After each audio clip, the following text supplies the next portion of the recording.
Now students, we are going to start with the last answer, that is importance of elasticity of demand, जिसके अंदर total 6 point है, but currently हम लोग ये 3 point cover कर रहे हैं। सबसे पहले प्रोड्यूसर को कहां पर काम आता है इलास्टिसिटी। फर्स्ट ऑफ ऑल ये पॉइंट को एक्सप्लेन करने के लिए ऐसा इमेजिन करके चलो कि तुम कोई एक बिजनेस में और तुम कोई प्रोडक्ट बेच रहे हो, और अगर तुम्हें पता चल जाए कि जो प्रोडक्ट तुम बेच रहे हो वो इनइलास्टिक है। इनइलास्टिक का मतलब उस पर रिस्पॉन्स आने नहीं वाला है, भले तुम दाम बढ़ा दो। मीन्स कोई ऐसा प्रोडक्ट बेच रहे हो कि जिसका दाम मार्केट में बढ़ भी जाता है फिर भी पब्लिक उतना खरीद नहीं वाली है, तो तुम क्या करो। बहुत सिंपल है, क्योंकि इनइलास्टिक है तो प्रोड्यूसर प्राइस बढ़ा ही देता है। बट अगर उसे ऐसा पता चल जाए कि वो जो प्रोडक्ट बना रहा है वैसे प्रोडक्ट बनाने वाले मार्केट में बहुत सारे हैं और गलती से उसने प्राइस बढ़ाया, तो उसकी डिमांड पे बहुत रिस्पॉन्स आएगा और उसका डिमांड इलास्टिक है। तो ऐसे केसेस के अंदर तुम क्या देखोगे कि प्रोड्यूसर प्राइस कम करता है। So according to your business तुम राइट प्राइस सेट कर सकते हो, और तुम रियल वर्ल्ड में देखते भी ऐसे हो।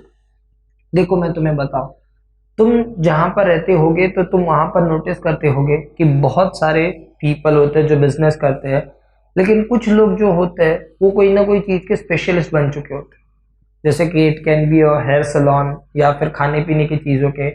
तुम क्या नोटिस करते हो, उनके प्राइसेस क्या होते हैं?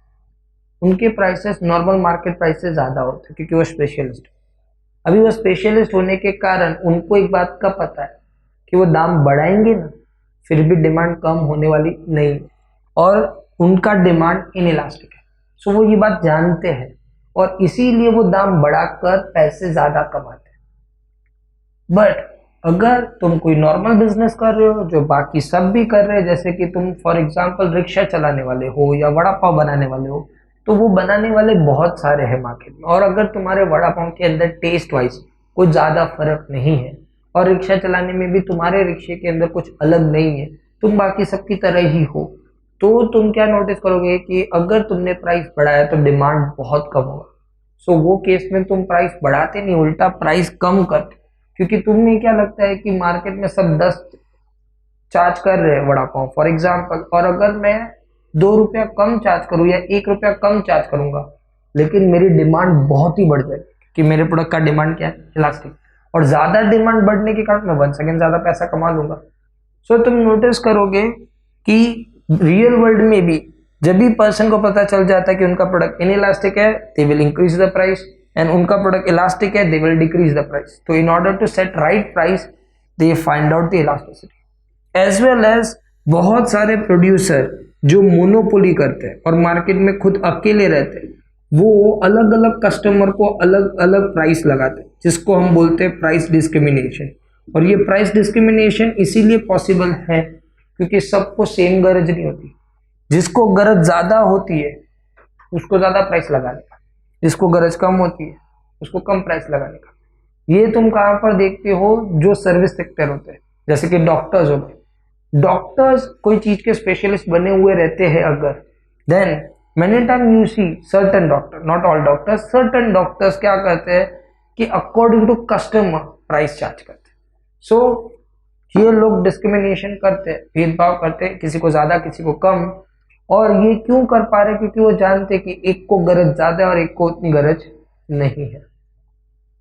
तो फर्स्ट पॉइंट मैंने तुम्हें बताया किस तरह इलास्टिसिटी यूज करते। Now coming to government, government कैसे यूज करता है। गवर्नमेंट का सबसे बड़ा सोर्स ऑफ रेवेन्यू है टैक्स। गवर्नमेंट को टैक्स चार्ज करना होता है, तो टैक्स किस पे लगाना सही होगा। देखो जो प्रोडक्ट इनइलास्टिक है, जैसे कि अल्कोहल, सिगरेट, ये ऐसी चीजें हैं जिसकी लोगों को आदत है, ऐसे प्रोडक्ट के ऊपर टैक्स लगाने से क्या फायदा होगा, 2 फायदा। या तो इसका कंजम्पशन कम हो जाएगा तो भी गवर्नमेंट को फायदा, या फिर अगर कंजम्पशन कम नहीं हुआ तो सरकार को बहुत सारा रेवेन्यू मिलेगा। और ऐसे प्रोडक्ट की डिमांड जल्दी से कम नहीं होती, तो सरकार के लिए रेवेन्यू जनरेट करना और इजी हो जाता है। अगर तुम खुद सोचो कि 10% दाम बढ़ाऊं और अगर सिर्फ 2% डिमांड कम हो, तो स्टिल मैं 8% तो ज्यादा कमा सकता हूँ। 2% कम हुआ लेकिन एक्स्ट्रा 10% से मैं 8% ज्यादा कमा सकता हूँ। इलास्टिक केस में ऐसा नहीं कर सकते हो। इलास्टिक वाले प्रोडक्ट के ऊपर टैक्स लगाना रिस्की होता है। टैक्स लगाया अगर तुमने तो उसकी डिमांड बहुत ज्यादा कम हो जाती है, एंड बहुत ज्यादा कम होने के कारण व्हाट यू विल सी कि कलेक्शन सरकार का बढ़ेगा नहीं, कम हो जाएगा। सो गवर्नमेंट इन इलास्टिक वाले प्रोडक्ट के ऊपर टैक्स लगाएगा, इलास्टिक वाले प्रोडक्ट के ऊपर जल्दी से टैक्स नहीं लगाएगा। Last point that is important in factor pricing. जैसे हर बिजनेस होता है, हर बिजनेस के अंदर रिक्वायर्ड होता है लैंड, लेबर, कैपिटल। सो इनके भी प्राइसेस होते हैं। लैंड का प्राइस होता है रेंट, लेबर का प्राइस होता है वेजेस, कैपिटल का प्राइस होता है इंटरेस्ट, ये फैक्टर प्राइसेस होते हैं। तो ये लोग भी जब भी रिटर्न प्राइस चार्ज करते हैं तो वो प्राइस को चार्ज करते समय इलास्टिसिटी चेक करते हैं। जैसे कि मैं तुम्हें बताऊं, सोचो कि तुम कोई सिटी से बिलोंग करते हो और सिटी के गवर्नमेंट या स्टेट ट्रांसपोर्ट जो बसेस होती है उनकी डिमांड क्या होती है, इन इलास्टिक होती है, बिकॉज सब लोगों को वो प्रोडक्ट चाहिए ही चाहिए और उसका दाम बढ़ भी जाएगा फिर भी पब्लिक बस ट्रांसपोर्ट का ही यूज करने वाली है। ये बात कौन जानते हैं? ज्यादातर लोग, यूनियंस होते हैं जो बस के या फिर ड्राइवर्स जो होते हैं वो बात जानते हैं, इसीलिए वो काफी बार स्ट्राइक पे जाते हैं और वो लोग क्या डिमांड करते हैं कि उनको और पगार बढ़ा देते। तो अगर तुम्हें पता चल जाए कि जो चीज तुम बना रहे हो पब्लिक को वो प्रोडक्ट चाहिए ही चाहिए और पब्लिक को ज्यादा पैसा पे करने में भी दिक्कत नहीं है, तो तुम तुम्हारे बॉस के ऊपर प्रेशर डाल सकते हो कि हमें और पगार बढ़ा के दो। सो फैक्टर का प्राइस सेट करने वाले लोग भी चेक करते हैं इलास्टिसिटी। इनको पता चल गया इन इलास्टिक है उनका product, then they will charge more wages. So किस तरह तुम किधर काम करते हो तो तुम कैसे वेजेस का फायदा उठा सकते हो, गवर्नमेंट कैसे इलास्टिसिटी का यूज करता है, इवन प्रोड्यूसर कैसे यूज करता है, वो तीन पॉइंट मैंने तुम्हें एक्सप्लेन कर दिया। Now students, the remaining 3 points are, the first point is importance in foreign trade. अगर तुम इंपोर्ट एक्सपोर्ट का बिजनेस करते हो तो पहले मैं तुम्हें एक बिजनेसमैन के पॉइंट ऑफ व्यू से एक्सप्लेन करता हूँ। सोचो तुम एक्सपोर्ट करते हो और वो प्रोडक्ट इन इलास्टिक है, सामने वाले को चाहिए ही चाहिए, तो क्या कर देने का, तुम प्राइस बढ़ा सकते हो ऐसे प्रोडक्ट को। क्यों? क्योंकि उसकी डिमांड कम होने वाली नहीं है। मीन्स अगर तुम ऐसे कोई प्रोडक्ट को बना रहे हो कि मार्केट में और कोई बनाता नहीं है और सामने वाले को तुम्हारा प्रोडक्ट पसंद है और वही चाहिए, then you can increase the price and you can earn huge amount of revenue. तो ये बिजनेसमैन कैसे यूज कर सकता है इंटरनेशनल वर्ल्ड में वो बताए। अभी गवर्नमेंट के पॉइंट ऑफ व्यू से ये वाला पॉइंट बताऊंगा, ये बिजनेसमैन के पॉइंट ऑफ व्यू से नहीं, गवर्नमेंट के पॉइंट ऑफ व्यू से।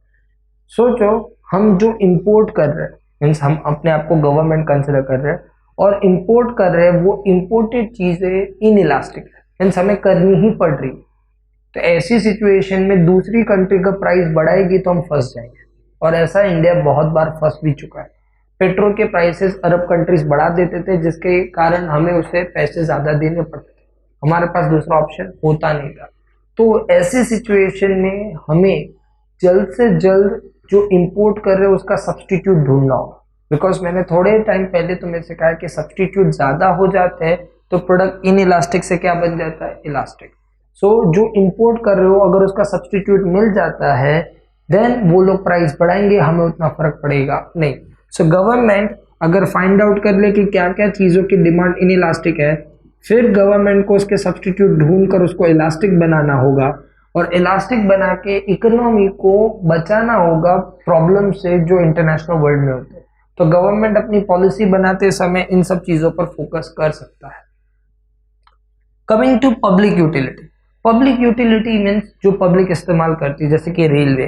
अभी ऐसी चीजें जो पब्लिक इस्तेमाल करती है उनकी डिमांड इन इलास्टिक होती है, तो गवर्नमेंट ऐसी चीजों की डिमांड इन इलास्टिक होने के कारण किसी प्राइवेट ऑर्गेनाइजेशन को नहीं देता। तो गवर्नमेंट के पास बहुत सारी कंपनीज होती है, लेकिन गवर्नमेंट को अगर डिसाइड करना है कि कौन सी कंपनी अपने पास रखनी है और कौन सी कंपनी बेच देनी है, तो फिर गवर्नमेंट क्या करेगा, वो कंपनीज को अपने पास रखेगा जो इन इलास्टिक डिमांड वाले हैं, जो पब्लिक को सर्विस दे रहे हैं, वैसी कंपनी से अपने पास रखेगा। लेकिन जो फालतू की कंपनी है, हो सकता है कि गवर्नमेंट के पास होटल्स हो कुछ, गवर्नमेंट सोचेगा ये किसी और के पास चला भी गया तो हमें उतना नुकसान होने नहीं वाला है।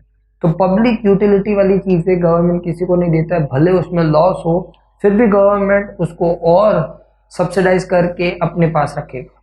और दूसरा, गवर्नमेंट ये भी देखेगा कोई कंपनी प्राइवेट वालों की मोनोपोली कर रही है और पब्लिक को उसकी जरूरत पड़ गई और आदत पड़ गई है तो उसको खरीद लेगा और खरीद के पब्लिक यूटिलिटी में डाल देगा।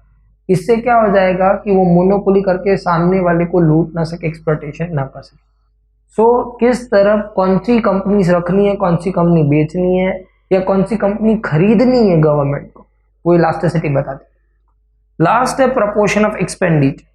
स्टूडेंट्स, जो चीज तुम बहुत ही कम खर्चा करते हो जो चीजों के ऊपर, may be it is just like a match box जो 1 रुपए का आता है, या न्यूज़पेपर जो 3 रुपए का आता है, अगर उसके प्राइस बढ़ भी जाते हैं तो हमें उतना फर्क नहीं पड़ता, और जिसके कारण हमारी डिमांड इन इलास्टिक होती है। तो स्मॉल प्रोपोर्शन वाली चीजों की डिमांड इन इलास्टिक होगी, बट जिसके ऊपर हम पहले से ज्यादा खर्चा कर रहे हैं उसका प्राइस बढ़ जाता है तो हमें बहुत फर्क पड़ता है, और उसकी डिमांड क्या बन जाएगी, इलास्टिक हो जाएगी।